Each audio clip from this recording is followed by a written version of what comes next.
আজকে এই যে 26,000 চাকরি হারিয়েছে তাদেরকে নিয়ে যারা ব্যঙ্গ বিদ্রূপ করছেন, তাদের চাকরি হারানোটা যাদের কাছে একটা মজার বিষয়, আমি সেই বিষয়ে কিছু কথা বলতে চাই। আমি সুপ্রিম কোর্টের একটা রায়ের বিরুদ্ধে অ্যাকচুয়ালি হাইলি অবজেকশন করতে চাই। সেখানে জানানো হয়েছে যে তাদেরকে বেতন ফেরত দিতে হবে, তাও আবার 12% ইন্টারেস্টের সাথে। ঠিক আছে, মানলাম, কিন্তু জেনুইনলি যারা চাকরি পেয়েছিল তাদের গেল, এই সব কথাই আপনারা জানেন, নতুন করে বলার কিছু নেই। কিন্তু আমার এখানে বলার বক্তব্য একটাই, এই ক্ষেত্রে একটা তফাৎ আছে প্রাইভেট চাকরি আর সরকারি চাকরির মধ্যে।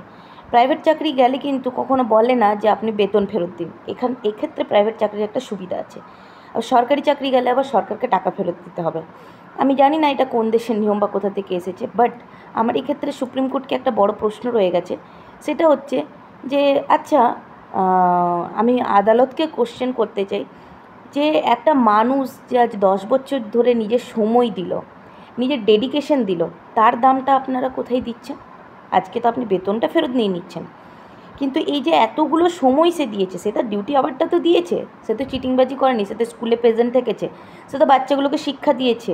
কোনো না কোনো বাচ্চার কাছে তো সেই টিচারটা তার মডেল টিচার ছিল, তাই না?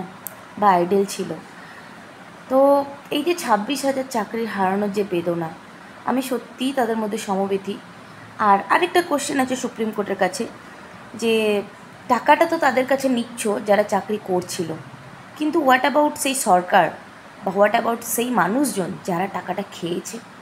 তারা তো টাকা ফেরত দিচ্ছে না, তাদের কাছে তো টাকা নিচ্ছ না যারা 5 লাখ 10 লাখ 12 লাখ করে ঘুষ নিয়েছে। টাকাটা তাদেরকে ফেরত দেওয়ার কথা, তাদের নয় যারা জেনুইনলি চাকরি পেয়েছিল, তাদের নয় যারা 10টা বছর সার্ভিস দিয়েছে স্কুলগুলোকে, তাই না? তার সময়, তার সার্ভিস, সেটার কোনো মূল্য নেই আপনার কাছে? এই প্রশ্নটা রয়ে গেল। সেকেন্ডলি, এই 26,000 চাকরি হারানো আমাদেরকে দুটো শিক্ষা দিয়ে যায়, যেটা আমি মনে করি। Life is really unpredictable. তুমি জানো না তোমার সাথে কি হতে চলেছে। রিসেন্টলি মায়ানমারে যে ভূমিকম্প হয়ে গেল, সেখান থেকেও আমাদের একটা লার্নিং আছে। এই যে এত বড় বড় অট্টালিকা, এত বড় বড় বিল্ডিং বানাচ্ছ, এক চুটকিতে শেষ হয়ে যেতে পারে। তো ওই জন্য ভগবান শ্রীকৃষ্ণ গীতাতে বলেছেন ফিউচারের জন্য ভাবো না, কিন্তু অবভিয়াসলি এই পরিস্থিতিতে দাঁড়িয়ে ফিউচারের জন্য ভাবতেই হবে। আজকে যারা 26,000 চাকরি যাদের গেল, তারা যদি 10 বছরে কিছু ফিউচার সেভিংস করে রেখেছে, তাহলে সেটাই তাদের ভবিষ্যতে একটু হলেও উঠে দাঁড়াতে সাহায্য করবে। আর যারা কিছু সেভিংস করেনি, যারা বর্তমানটা ভেবে শুধু খরচা করে গেছে, তাদের কাছে এটা একটা জটিল পরিস্থিতি হবে নিজের পরিস্থিতিটাকে সামলে ওঠার, তাই না? আর সেকেন্ড শিক্ষা যেটা, যে অতিরিক্ত কোনো জিনিসে মোহ মায়া বা আমার তো হয়ে গেছে, এসব জিনিস ভাবা উচিত নয়।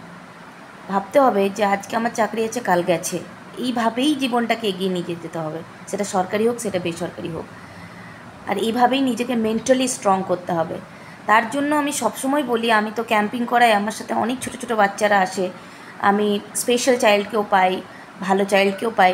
আমি সবসময় বলি যে বাচ্চাদেরকে না ওই অতিরিক্ত প্যাম্পারিং করে মানুষ করবেন না, বাচ্চাদেরকে স্ট্রং মেন্টালিটি দিন, তাদেরকে শেখান what is depression, what is bad situation, how to control. যখন সব কিছু জীবন থেকে হারিয়ে যাবে, কীভাবে তুমি নিজেকে কন্ট্রোল করবে। তাই এই মাইন্ড কন্ট্রোল শেখাটা আমার মনে হয় খুব দরকার আছে।